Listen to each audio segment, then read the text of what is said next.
players. Let the pros show you how to make money. General Manager Al DeMarco, a regular contributor on Fox Sports, MSNBC, and Comcast Sports TV, brings over 25 years of handicapping experience to the table.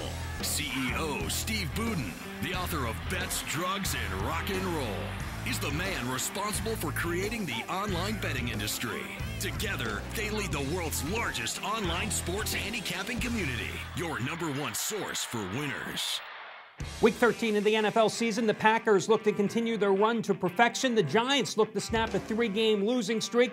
And the Colts getting 22 against Indianapolis. It ain't happening, guys. But today, what we're here to talk about is insurance. And no, we will not have a little green lizard joining us on stage. However, Steve Budin, Al DeMarco here, countdown to kickoff. Let's talk about something that matters when it comes to gambling. Buying the half point, either up or down, whether you're on a favorite or an underdog. And Steve, it paid off in spades last week.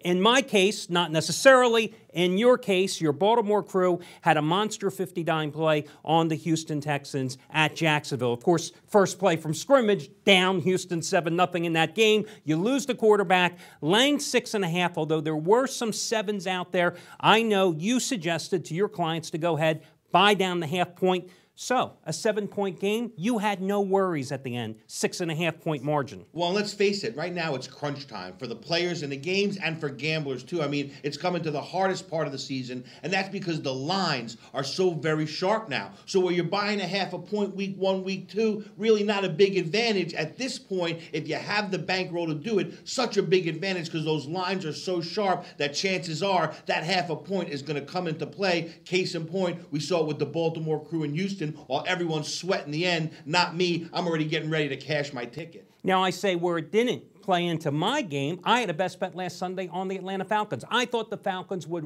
roll, absolutely roll. And it looked that way at halftime. They were up 17-0 against Minnesota. Then for the second straight Sunday, a total collapse. Now, I'm a firm believer in buying a half point either up or down when the number crosses 3, 4, 7, sometimes 10. Well, sometimes came into play last Sunday. I told my guys, do not buy the half point. I thought the Falcons would roll by at least 7. For you. You know, for me, I'm glad that I've got crews to rely on. You've got your own opinion, and you got to fight with that week in and week out. Me, it's very easy. I get the information, and I put it out. Would never want to be in your shoes and have to make those game time decisions. Well, I'll tell you what. I think a lot of times in this business, guys don't realize it. You use the power of money to hedge the odds in your favor. So if you can move that line a half point on key numbers, why not do it? Sure, when you're buying up or down off of 3, you're paying an extra 20 cents a dollar. But any other number, and mainly again, 3, 4, 7, and sometimes 10, you're only investing another 10 cents, and it only comes into play if it happens to be used and it's a loss. Bottom line is, I think buying that half point has won me more money, but more importantly, saved me more money than anything else in 25 years. And as a former bookmaker, the guy who literally gave birth to what we now know as the offshore sports book betting industry, I mean, you must have seen it, the other side of the fence, taking that action over the years. Oh, absolutely. I mean, if the house offers you something, it's good for the house. When you're playing blackjack and they ask you for insurance, don't take it, because if they're offering it to you, it's not good. Little different here because we're talking about opinion-related stuff and not set determined odds. You know, the odds makers are doing their best job to come up with a line, but that line is not the perfect line. It's a line based on public perception. So a lot of times your perception might be better than the public's, and in that case, you're taking a big advantage with an extra half a point. Well, guys, this is the Countdown to Kickoff show, the only nationally televised show where we break down every single NFL game here on Sunday from a point spread perspective. The first game on the board today, we're actually going to hold in queue, Buffalo and Tennessee, because joining us in about 4 minutes is going to be handicapper Trace Adams, as he does live via video conference. He wants to talk about that game. He went 3-0 with his free picks he gave you on the show last week. So instead, we're going to jump to Chicago and Kansas City. Chicago last week had its 5 games straight up, an ATS winning streak snapped with the loss at Oakland. Haney did not play well at quarterback, couple of costly interceptions, really struggled for consistency. The irony here is that Kansas City is going to give Kyle Orton a lot of playing time.